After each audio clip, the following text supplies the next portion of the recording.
2025 මාර්තු 29 වෙනිදා කටක ලග්න හිමියන්ගේ 8 වෙනි භාවයේ සංක්‍රමණය වෙලා හිටපු සෙනසුරු ග්‍රහයා 9 වෙනි භාවයට සංක්‍රමණය වීම හරහා ජීවිතේ වාසනාව උදා වෙන්න පටන් අරගෙන. පහුගිය වසර දෙකමාරක කාලයක් පුරා අෂ්ටම ඒරාෂ්ටක තත්ත්වයක් ගෙවමින් හිටපු කටක ලග්න හිමියන්ට අභියෝගාත්මක කාලයක් පහු කරන්න සිද්ධ වුණා. මේ තත්ත්වය මේ වෙනකොට ක්‍රමක්‍රමයෙන් අවසන් වෙනවා. දැන් ඔයාලට ඉතාමත් යහපත් කාලයක් උදා වෙලා තියෙන්නේ. සාමාන්‍ය තමුගේ රැකියා කටයුතු සම්බන්ධයෙන් තිබුණු සියලුම බාධා ක්‍රමක්‍රමයෙන් ඉවත් වෙලා යනවා. ඒ වගේම ව්‍යාපාර කටයුතු වල තිබුණ අවහිරතා මගහැරලා යනවා. ඒ වගේම තමයි ව්‍යාපාරික කටයුතු වලට සම්බන්ධව දීර්ඝ ගමන් බිමන් යෙදෙන්න පුළුවන්. ඒ සියලුම සංචාර වලින් යහපත් ප්‍රතිඵල ළඟා වෙනවා. ඒ වගේම ජීවිතයේ තිබුණ සියලුම බාධක තත්ත්වයන් ව්‍යාපාර කටයුතු වල තිබුණ සියලුම බාධක තත්ත්වයන් මේ වෙලාවේදී නිමාවටපත් වෙනවා.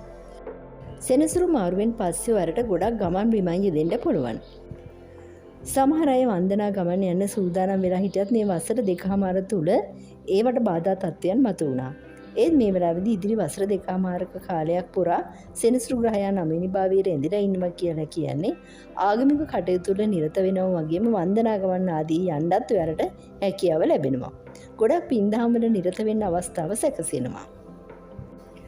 සමහර අයට මුදල් සම්බන්ධව සාමාන්‍යයෙන් අවහිරතා ඇති වෙලා තිබුණා. ඒ කියන්නේ තමුන්ට ගන්න තිබුණ මුදලක් අතට නැති තත්ත්වයක් තිබුණා. ඒත් මේ තත්ත්වය වෙනස් වෙලා තමුන්ට ලැබෙන්න තිබුණ සියලුම මුදල් තත්ත්වයන් ලැබීමේ වාසනාව උදා වෙනවා. ඒ වගේම කියන්න ඕනේ බැංකු ණයක් ගන්න හිතාගෙන හිටියනම් ඔන්න ඒ දේවල් වලට තිබුණ බාධා අවහිරතා ඉවත් වෙලා ඔයාලට ඒ ණය පහසුවෙන්ම ලබා ගන්න අවස්ථාව සැකසෙනවා. ඉතින් කියන්න ඕනේ මේ මාරුවත් එක්කම සෙනසුරු ග්‍රහයා 9 වෙනි භාවයට සංක්‍රමණය වීමත් එක්කම ඔයාලට තිබුණ අෂ්ටමී රාෂ්ටක තත්ත්වය අවසන්. ජීවිතයේ ඉදිරි ගමන ඉතාමත් වාසනාවන්තයි. මොකද භාග්‍යස්ථානයේ තමයි මෙන්න මේ සෙනසුරු ග්‍රහයා සංක්‍රමණය වෙලා ඉන්නේ.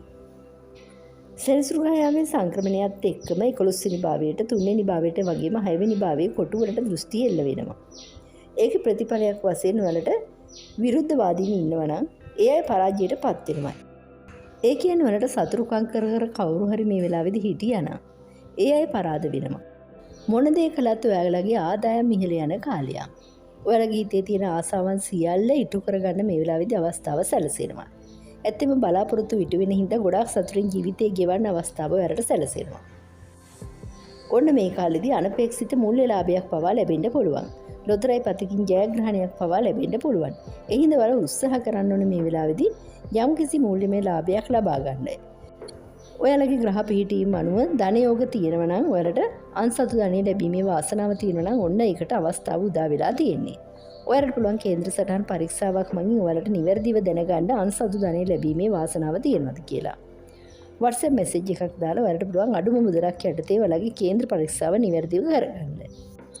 සමහරවිට අන්සතු ධනෙ ලැබීමේ වාසනාව තිබුණත් යම් ග්‍රහ දුබලතා මත ඒක ලබා ගන්න හැකියාවක් නැති වෙලා. ඒ සඳහා පාෂාණ වර්ගයක් පැළඳීම තුලින් ඔයාලට පුළුවන් මේ ග්‍රහපල තත්ත්වය නිමා කරගෙන ඔයාලගේ වාසනාව උදා කරගන්න. ඒ සඳහා ඔයාලට නිවැරදි කේන්ද්‍ර පරීක්ෂාවක් කිරීම තුලින් මේ හැම දෙයක්ම දැනගන්න පුළුවන්. ඒ වගේම තමයි කොටස් වෙනදපළ ආයෝජනය සිදු කරනවා නම් ඔන්න ඒකට අවස්ථාව තියෙනවා. මොකද විශාල ලාභයක් ලබන්න පුළුවන් මේ වෙලාවේදී යම් කිසි දෙයකට ආයෝජනය කිරීම කළොත්. 11 වෙනි භාවයට දෘෂ්ටි වැටෙනවා කියලා කියන්නේ ලාභස්ථානිය. ඉතින් අධික ලාභයක් ලබා ගන්න පුළුවන් හින්දා ඔයාලා මේ වෙලාවේදී හොඳම දේ තමයි අලුතින් ව්‍යාපාරයක් පටන් ගැනීම. ඒ සම්බන්ධයෙන් ඔයාලා දන්නවා යම් කිසි ස්වයං රැකියාවක් කරලා හරි පුළුවන් ඔයාලට මුලින් ඔයාලගේ ජීවිතේ පටන් ගන්න. ඒ තුලින් ඔයාලට විශාල ජයග්‍රහණ වගේම විශාල ලාභයක් ලබා ගන්න අවස්ථාව උදා වෙලා තියෙන්නේ. සෙනසුරු ග්‍රහයාගේ දෘෂ්ටිය තුන්වෙන්නට වැටීම හරහා ඔයාලට කෙටි ගමන් බිමන් ඉදෙන්නත් පුළුවන්.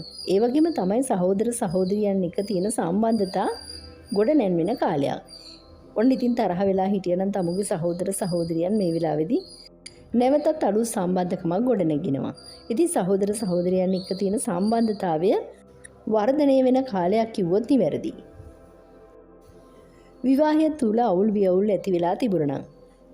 තමුන් තුළ තිබුණ වැරදි වටහා ගැනීම निराකරණය කරගෙන නැවතම තවත් සම්බන්ධතාවය අලුත් කරගන්න වලට අවස්ථාව සැලසෙනවා. ඉතින් මේ වෙලාවේදී ඔයාලා හැමෝටම ලොකු ශක්තියක් ලැබෙන්නේ ජීවිතය සකස් කරගන්න. ඒ වගේම සම්බන්ධතාවය ශක්තිමත් කරගන්න. තමුන්ගේ පවුලේ හැමෝම එක සුහදව ගත කරන්නත් අවස්ථාව හැමෝටම උදාවෙනවා. සමහර අය කියනවා මොනතරම් ග්‍රහමාරුවීම ආවත් මොනම වුණත් අපිට යහපත් ප්‍රතිඵල ළඟා වෙන්නේ නැහැ කියලා. ඒක තමුන්ගේ තියෙන ග්‍රහ දුර්වලතා මත. ඒ හින්දා ඔයාලට පුළුවන් කේන්ද්‍ර සටහන් පරීක්ෂාවක් මගින් නිවැරදිව මේවට වත්පිළිවෙත් කරගන්න. මොකද කටක ලග්න හිමියෙක් කියන්නේ සාමාන්‍යයෙන් අනුන්ගේ දුකේදී හදවත උණු වෙන ඕනම කෙනෙක්ගේ දුකට පිහිට වෙන කෙනෙක්. ඒ වගේම තමයි කාට හරි කරදරයක් වුණ වෙලාවට ඕනම වෙලාවක පිහිට වෙනවා. මේක ඒගොල්ලන්ගේ තියෙන විශේෂ ගුණාංගයක්. අනිත් ලග්න වලට වැඩිය ගොඩාක් වෙනස් වෙන්නේ මෙයාලගේ හිතේ තියෙන අනුකම්පාව වැඩිකම. ඒ කියන්නේ සඳු ග්‍රහයා ලග්නාධිපති ග්‍රහයා නිසා මේගොල්ලන්ගේ ජීවිතේ ගොඩාක් වෙලාවට හැඟීම්බර ගතිය වැඩි.